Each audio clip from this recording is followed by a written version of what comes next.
بسم اللہ الرحمن الرحیم۔ السلام علیکم۔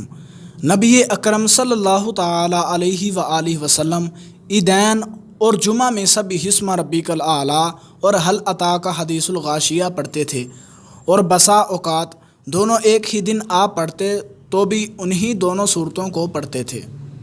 عمر بن خطاب رضی اللہ تعالیٰ عنہ نے ابو واقد لیثی حارث بن عوف رضی اللہ تعالیٰ عنہ سے پوچھا، عید الفطر اور عید الاضحیٰ میں رسول اللہ صلی اللہ تعالیٰ علیہ وآلہ وسلم کیا پڑھتے تھے؟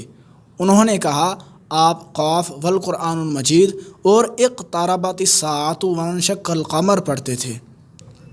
رسول اللہ صلی اللہ تعالیٰ علیہ وآلہ وسلم عیدین میں کنواری لڑکیوں، دو شیزاؤں، پردہ نشیں اور حائضہ عورتوں کو بھی لے جاتے تھے۔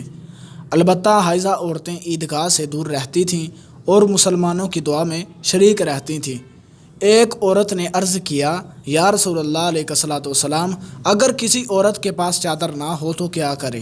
آپ صلی اللہ تعالیٰ علیہ وآلہ وسلم نے فرمایا، اس کی بہن کو چاہیے کہ اسے اپنی چادروں میں سے کوئی چادر عاریۃً دے دے۔ تو دوستو، اللہ تبارک و تعالیٰ سے دعا ہے کہ اللہ رب العزت ہمیں ان احادیث پر عمل کرنے کی توفیق عطا فرمائے۔ ملتے ہیں کسی اگلی ویڈیو میں، تب تک کے لیے اللہ حافظ۔